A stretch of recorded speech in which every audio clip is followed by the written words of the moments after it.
All right, Prime Minister Modi is all set to visit Prayagraj, and as a part of his schedule, he will be performing darshan at the Sangam Nose and also at the Akshay Vata Vriksh, which will be followed by darshan and puja at Hanuman Mandir and Saraswati Koop. Thereafter, he will undertake a walkthrough of Mahakumbh exhibition site. He will also be inaugurating and launching multiple developmental projects worth over rupees 6,670 crores at Prayagraj. Prime Minister will inaugurate various projects for Mahakumbh 2025. It will include various road projects like 10 permanent ghats and riverfront roads, amongst others, to boost infrastructure and provide seamless connectivity in Prayagraj. In line with his commitment towards Swachh and Nirmal Ganga, Prime Minister will also, in fact, inaugurate projects of interception, tapping, diversion and treatment of minor drains leading to River Ganga, which will ensure zero discharge of untreated water into the river. He will also inaugurate various infrastructure projects related to drinking water and power.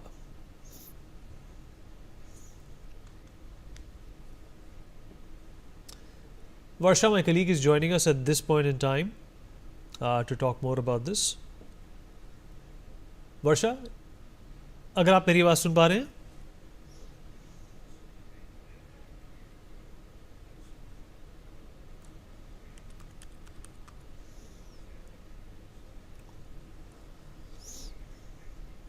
All right, my colleague Varsha is joining us at this point in time.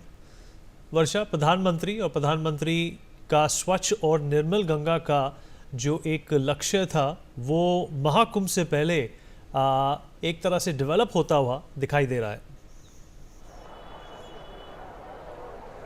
देखिए, बिल्कुल जिस तरीके से प्रधानमंत्री नरेंद्र मोदी ने स्वच्छ गंगा का एक संदेश दिया था और लगातार इसकी तैयारी की जा रही थी और महाकुंभ में भी इसका समागम देखने को मिला। महाकुंभ में जिस तरीके से लगातार गंगा को स्वच्छ किया जा रहा था और महाकुंभ की भव्य तैयारी की जा रही थी, उसका अब अंतिम चरण है। महाकुंभ को अब भव्य स्वरूप भी दिया जा रहा है। गंगा की ही साफ सफाई नहीं, पूरे प्रयागराज की बात करूं तो स्वच्छता अभियान जिस तरीके से चलाया जा रहा है, जिस तरीके से पूरी तरीके से प्रयागराज को एक अलग स्वरूप दे दिया गया है, ये बदलता प्रयागराज दिखाई दे रहा है।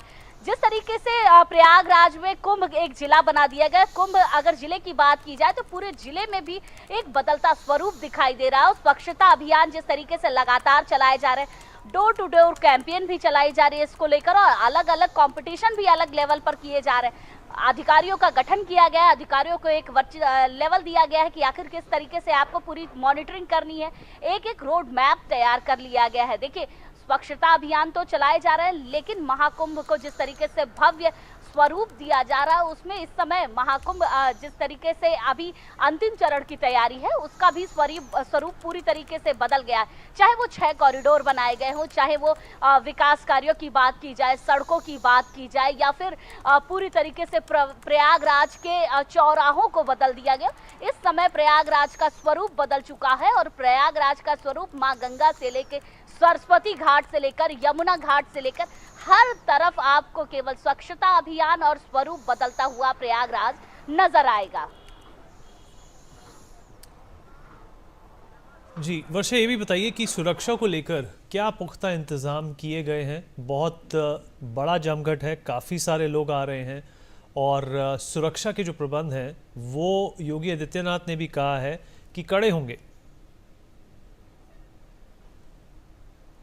देखिए, बिल्कुल इस बार अगर सुरक्षा व्यवस्था की बात की जाए तो थल नहीं, जल नहीं, वायु तीनों की सुरक्षा व्यवस्था तगड़ी की गई है, क्योंकि आर्मी कैंट एरिया माना जाता है प्रयागराज संगम। तो आर्मी ने अपनी अलग इंतजाम किए, एटीएस ने अलग इंतजाम किए। उसके साथ साथ सुरक्षा व्यवस्था अगर थल की बात की जाए तो इसमें इमरजेंसी सेवा और उसके साथ साथ महिला के लिए 3 थाने बनाए गए। लगभग 56 थाने इस समय कुंभ में बनाए गए हैं, जिसमें अलग अलग थानों पर अलग अलग निर्देश दिए जा रहे हैं सुरक्षा व्यवस्था के। और जिस तरीके से अगर जल की बात की जाए तो जो गंगा त्रिवेणी संगम संगम है वहां पर भी अलग तरीके से व्यवस्था की गई है। 3 चौकियां बनाई गई है, तीनों चौकियों का निरीक्षण किया जा रहा है लगातार। मुख्यमंत्री योगी आदित्यनाथ आज खुद अपने हाथों से उन्होंने एक-एक चौकियों पर गए और वहां पर उन्होंने देखा कि आखिर क्या व्यवस्था है। लेकिन अगर बात की जाए कि अगर अलग-अलग चीजों की, तो इस समय सुरक्षा व्यवस्था के तगड़े इंतजाम देखे जा रहे हैं, चाहे महिला सुरक्षा को लेकर जहां मुख्यमंत्री योगी आदित्यनाथ लगातार सजग रहते हैं, और या फिर कुंभ व्यवस्था की सुरक्षा व्यवस्था को लेकर हो। उन्होंने सब तरफ से सुरक्षा व्यवस्था के तगड़े इंतजाम कर रखे हैं। और इस बार कुंभ में सुरक्षा व्यवस्था की अगर बात की जाए, एक आंकड़ा लेकर चला जा रहा है कि 40-44 करोड़ की संख्या में लोग आएंगे इस कुंभ में, और लगातार आने जाने वालों की रोटेशन रहेगी। और रोटेशन में जानकारी से लेकर सुरक्षा व्यवस्था की चीजें देखी जाएंगी। देखिए, क्योंकि क्राउड कंट्रोल मैनेजमेंट सबसे बड़ी चीज होती है। इस बार क्राउड कंट्रोल मैनेजमेंट को भी ध्यान में रखा गया है। क्राउड कंट्रोल मैनेजमेंट के लिए घोड़े लगाए गए हैं, घुड़सवार लगाए गए जो क्राउड कंट्रोल मैनेजमेंट देखेंगे। उसके साथ साथ अलग अलग व्यवस्थाएं की गई, ड्रोन का इस्तेमाल किया जा रहा है, एआई टेक्निकल का इंतजाम किया गया है। एक एआई टेक्निक के जरिए भी देखा जाएगा, हेड काउंट किए जाएंगे कि आखिर किस तरीके से सुरक्षा व्यवस्था बेहतर रह सके। देखिए, ड्रोन के जरिए पूरे कुंभ की मॉनिटरिंग की जाएगी, क्योंकि जिस तरीके से मैंने पहले बताया कि ये आर्मी कैंट एरिया लगता है, तो आर्मी ने अपने अलग प्रबंध कर रखे। आर्मी मेडिकल कैंप लगा रही है, आर्मी हर तरीके से एयरफोर्स की तैयारी कर रही है कि एयरफोर्स भी अपनी तैयारी कर सके, और अगर कोई इमरजेंसी पड़ती है तो आर्मी पूरी तरीके से उसको छावनी में तब्दील करके पूरी सुरक्षा व्यवस्था को अपने हाथों में लेकर इंतजाम करेगी। उसके साथ साथ एनआईए, एटीएस, हर विभाग, इंटेलिजेंस विभाग यहाँ पर मौजूद रहेगा। केंद्र की कई एजेंसियां यहाँ मौजूद रहेगी जो सुरक्षा व्यवस्था को देखेगी। और क्योंकि इस बार कुंभ को विश्व पटल पर स्थापित करने की बात कही जा रही है, तो जाहिर सी बात है महाकुंभ में किसी भी तरीके की चूक बर्दाश्त नहीं की जाएगी और महाकुंभ को भव्य और स्वच्छ बनाया जाएगा। जिस तरीके से इस बार कुंभ की बात की जाए तो एक थीम दिया गया है, ग्रीन कुंभ थीम। ग्रीन कुंभ थीम का भी ध्यान में रखा जा रहा है और उसको स्वच्छता विभाग से जोड़ा जा रहा है, स्वच्छ कुंभ बनाया जा रहा है। सुरक्षा व्यवस्था कुंभ की जिस तरीके से लगातार बढ़ती जा रही है, वो भी एक अलग संदेश देगी। कई ऐसे वर्ल्ड रिकॉर्ड भी बनाए जा रहे हैं, देखा जा रहा है कि इस बार वर्ल्ड रिकॉर्ड भी बनाया जा सके जिससे विश्व पटल पर स्थापित हो सके। गिनीज वर्ल्ड रिकॉर्ड में भी 4 ऐसी चीजें अभी तक सामने आई है, लेकिन जब कुंभ की शुरुआत हो जाएगी तो आपको अलग अलग समागम देखने को मिलेगा इस कुंभ घाट पर।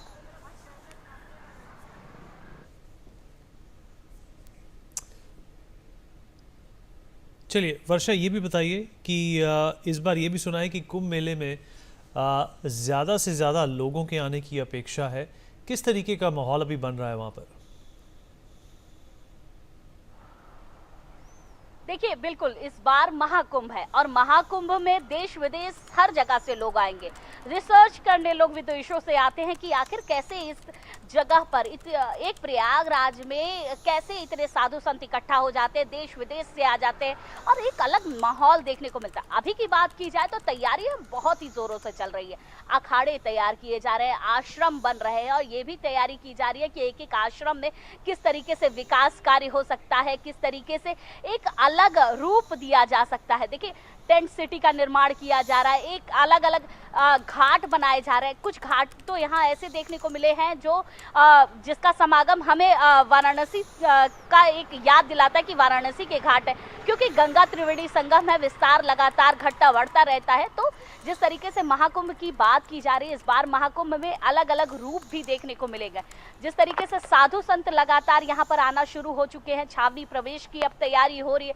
छावनी प्रवेश के साथ साथ जब यहाँ पर साधु संतों का आना शुरू हो जाएगा तो एक अलग भव्य स्वरूप प्रयागराज का देखने को मिलेगा। महाकुंभ में लोग आते हैं, जाते हैं और त्रिवेणी स्नान करते हैं। 3 स्नान का विशेष महत्व है। इन तीनों स्नानों पर भीड़ बहुत ज्यादा होनी है और इसी तीनों स्नानों को लेकर सुरक्षा व्यवस्था से लेकर हर चीज पर पैनी नजर रखी जाएगी और देखा जाएगी कि आखिर किस तरीके से इस बार कुंभ में किसी भी तरीके की चूक ना हो सके। देखिए, महाकुंभ का एक भव्य स्वरूप है। महाकुंभ में जिस तरीके से लोग तैयारी कर रहे हैं और धरातल पर उतार रहे हैं, एक अलग स्वरूप देखने को मिल रहा है। अगर आप गली चौराहे नुक्कड़ पर भी जाएंगे तो आपको ऐसा लगेगा कि किसी जन्मस्थली या किसी ऐसे मंदिर के इर्द गिर्द हम घूम रहे हैं, लेकिन ये पूरा कुंभ आपको एक अलग ही रूप में नजर आएगा।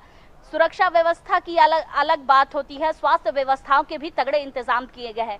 कई ऐसे हॉस्पिटल बनाए गए हैं जिसको देखने के बाद आपको लगेगा कि ये मेडिकल की जो व्यवस्था है वो अलग ही लेवल की है। एक सेंट्रल हॉस्पिटल बनाए गए हैं जो मेडिकल के तर्ज पर पूरी तरीके से बनाए गए हैं, जिसमें सारी तरीके की व्यवस्था की गई है।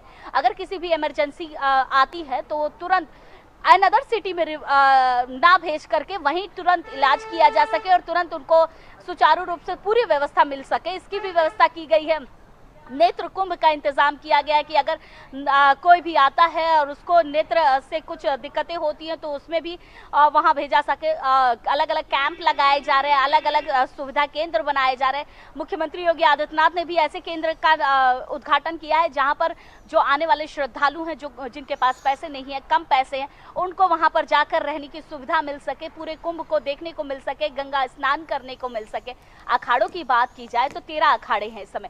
13 अखाड़ों का निर्माण बहुत ही तेजी से चल रहा है और 13 अखाड़ों में जिस तरीके से अब भव्य समागम पूरे कुंभ का देखने को मिलेगा वो अलग ही रूप हो जाएगा, क्योंकि देखिए 13 अखाड़े अलग अलग तरीके से कार्य करते हैं। छावनी प्रवेश करने के बाद स्वरूप बदल जाता है। ये पूरा अगर क्षेत्र जिस तरीके से विकास हुआ, जिस तरीके से यहाँ 13 अखाड़ों रहते हैं, हर समय रामायण पाठ, गीता पाठ, हर चीज़ें सुनने को मिलती है। हर समय भंडारे चलते हैं और भंडारों का स्वरूप अलग अलग होता है। 13 अखाड़े में अलग अलग आश्रम बनाए जाते हैं, अलग अलग महंत पूरे विश्व से आते हैं, अलग अलग रूप देखने को मिलते हैं। तो कुंभ कहते हैं ना, केवल भाषाओं का नहीं, विचारों का नहीं, ये हर चीज़ का समागम है। और कुंभ में आपको एक छोटी से छोटी चीज़ें अलग से अलग देश से और हिंदुस्तान की हर वो धरा देखने को मिलेगी, हर वो कला देखने को मिलेगी कुंभ में, और स्वरूप ही बदलता देखने को मिलेगा। वर्षा, इस जानकारी के लिए, हमसे जुड़ने के लिए आपका शुक्रिया। Well, 6 corridors are being built in